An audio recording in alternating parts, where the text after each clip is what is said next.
Hi, this is Sitima Fowler, and I'm the co-CEO of Capstone IT and the founder of RochesterRockstars.com. Today, I'm so excited. I'm here with Katrina, Beatty, CEO, and Paul Dudley, president of ID Signsystems. These two have a very thriving business of digital commercial signs, and they're literally lighting up the Rochester skyline with highly visible signs like the five-star bank sign that you see, and I mean, who can miss it? There's the DNC, the brand new sign, the Strong Museum of Play, and then the brand new Morton Steakhouse sign. You just can't miss these signs. So these two have an incredible business, and today we're so excited because we're going to find out some of the secrets of what they're doing. So with that, Katrina and Paul, thank you for joining us. So I have to ask Katrina, every time we go by that sign, the five-star sign, I mean, how do you get these gigantic lit up signs so high up in the sky? What's the secret? Do you pick it up yourself? Well, thank you, Sitima, for inviting Paul and I to your Rockstar program. The five-star bank signage is becoming quite the icon in the Rochester skyline. And a project like that is basically, it's all about planning and it's all about teamwork. And we ensure every detail is procedurally and also safety-wise is looked at from a very high intensity. I mean, we like really focus in on the whole project from the beginning, like how it's all going to fit together and work. And the signs, all the letters were taken up to the roof via an elevator. So they were all assembled on the roof of the building. And they had to be put together up there so they wouldn't all fit to go up that way. And we utilized the window cleaners buggy that circles the building. Yeah. So the track that goes around, the letters had to be no wider than a certain amount so that could go around and they could install the letters like that. So wow. That's basically how they ended up on top of the building. But there's a lot of planning involved, and a lot of people touched that sign as it moved through the shop. So it was very focused detail, tremendous teamwork, and people were all really excited about it.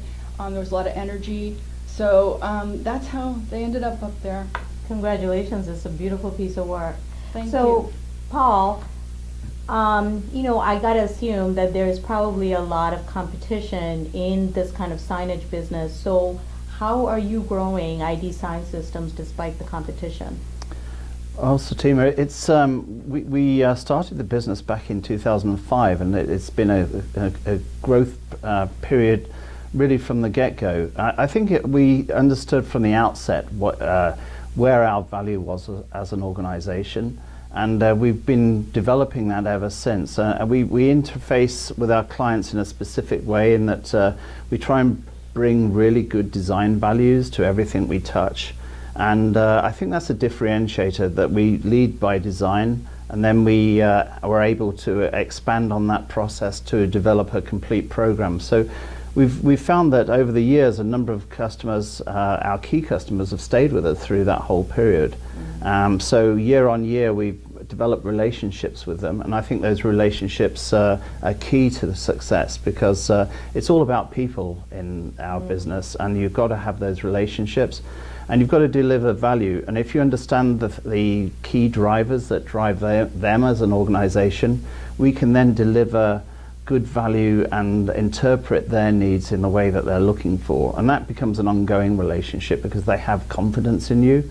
And as long as you have that relationship and clarity of vision between the two of you, we found that has been the key to our growth.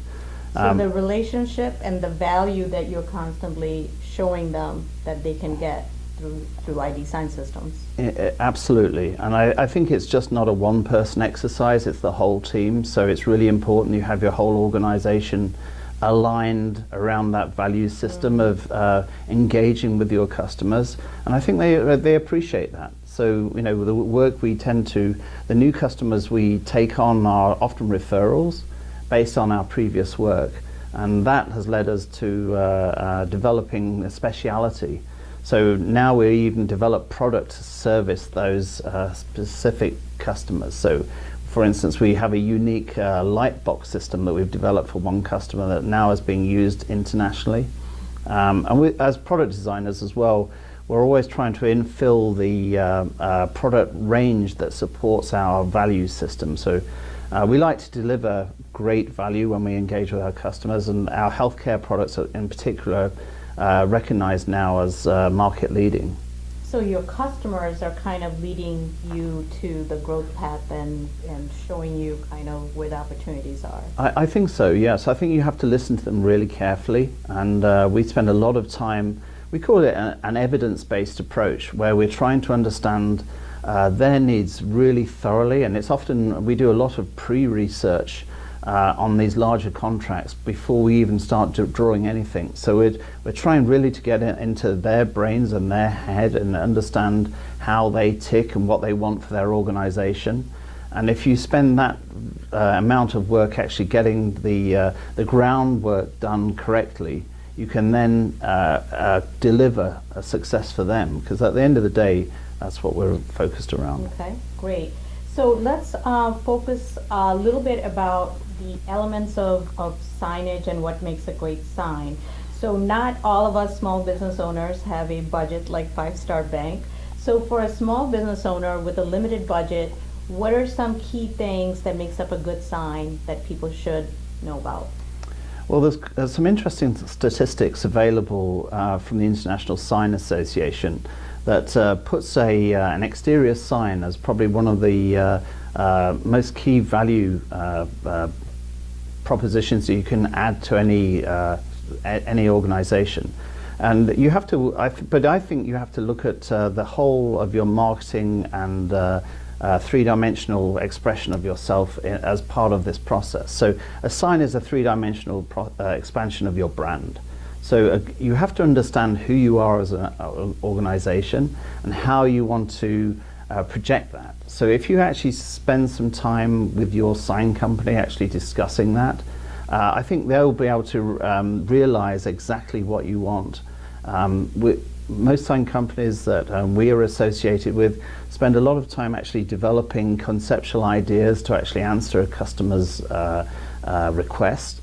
And we certainly like to think that we can bring not only great sign design, but also the latest technology.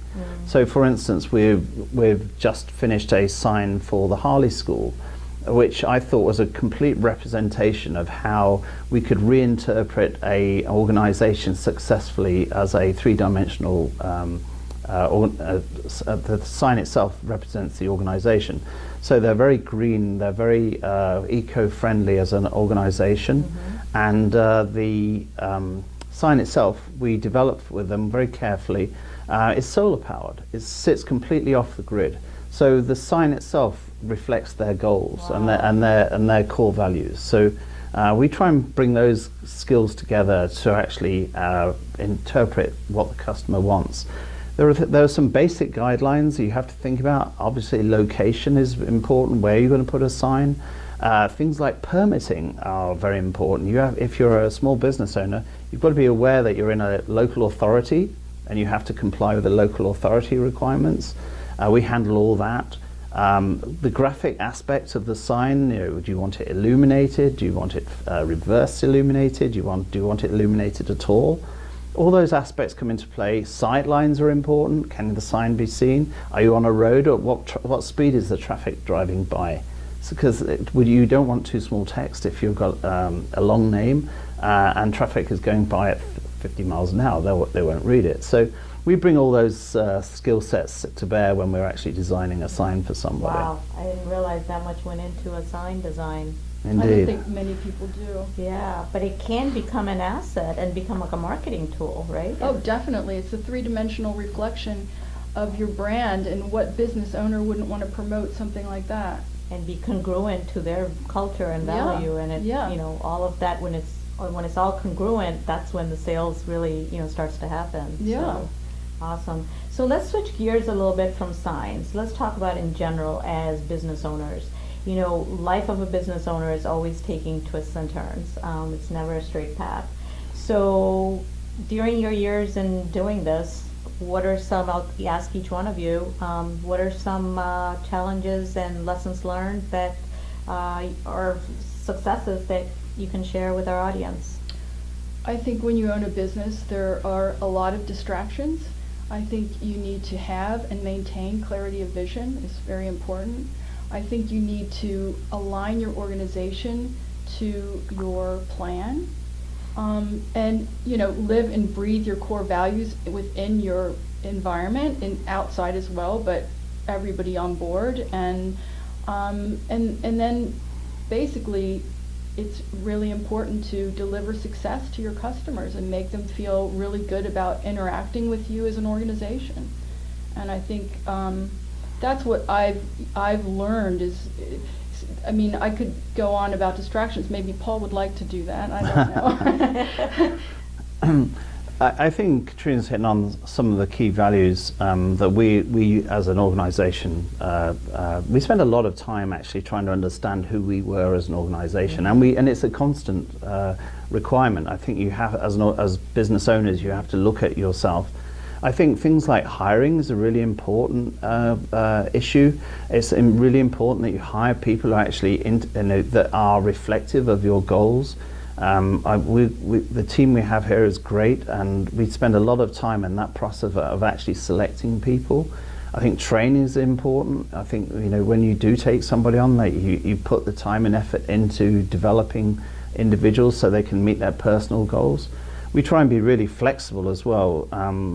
We have, you know, a policy where we allow people to not set their own time, but they work within a very sort of system where they can be allowed to express their own individual goals within the company's overarching desire to, you know, move forward. We also want to be part of our, you know, the local society as well. So we've recently introduced a program where we allow any of our team members to take 2 days paid free vacation to actually work on a social project that they think is important to them. And I think if you instill those sort of goals into your team, you can, you know, they reflect that, and that's one of, you know, the areas where we're trying to move forward as an organisation.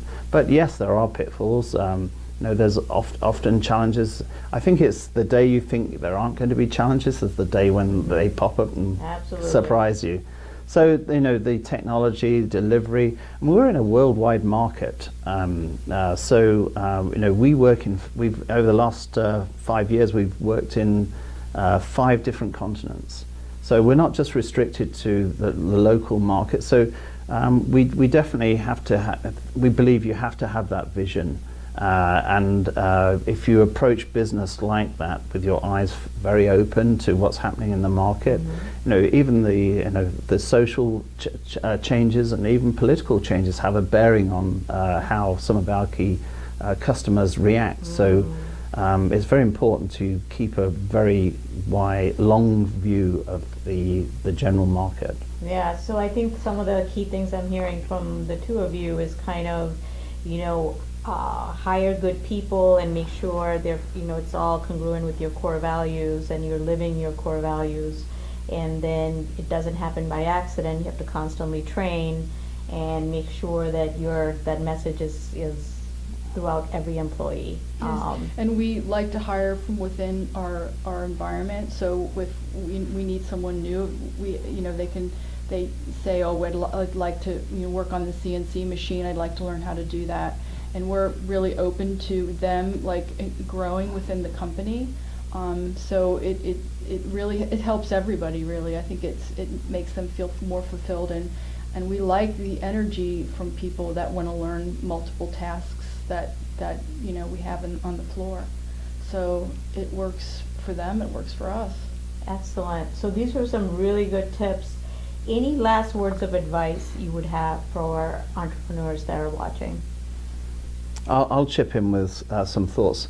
I'm a member of an organisation called the Entrepreneurs Organisation, And I joined it specifically because I think it's really important for any small business owner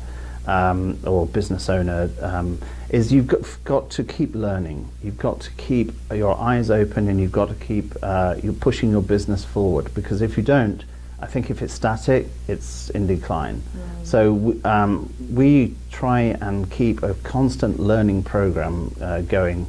We're going to seminars, we're going to engaging in different organizations, and for any small business owner watching, I would recommend that they look to those organizations that are around them, because they can be a great support. Because I think sometimes you get isolated in business, and it's often good to talk to other business owners, and you find out that actually a lot of the problems you think are unique to you aren't, and you can actually draw quite a lot from that experience. So I would say, don't be isolated, network, become part of your community, and that sets you on in a path that actually is very valuable in terms of stepping I get forward. so much out of the peer groups we're in. Yeah. Yeah. And just when you think that your problem is so unique, nobody can help you, Yeah. actually other people can. 'Cause Exactly. they face the same stuff. So. Yeah. Right. What about Right. you? Well, I've been focusing more on the SEGD, which is the Environmental Graphic Design Society. So I sort of stay on top of like what's going on graphically, and I have a design background, so that's really interesting to me. I'm also part of the Women's Network and the Small Business Association. And we're also members of the Eastman, we're on the council of the Eastman Circle. So those kind of activities keep me quite busy. So that's what I do.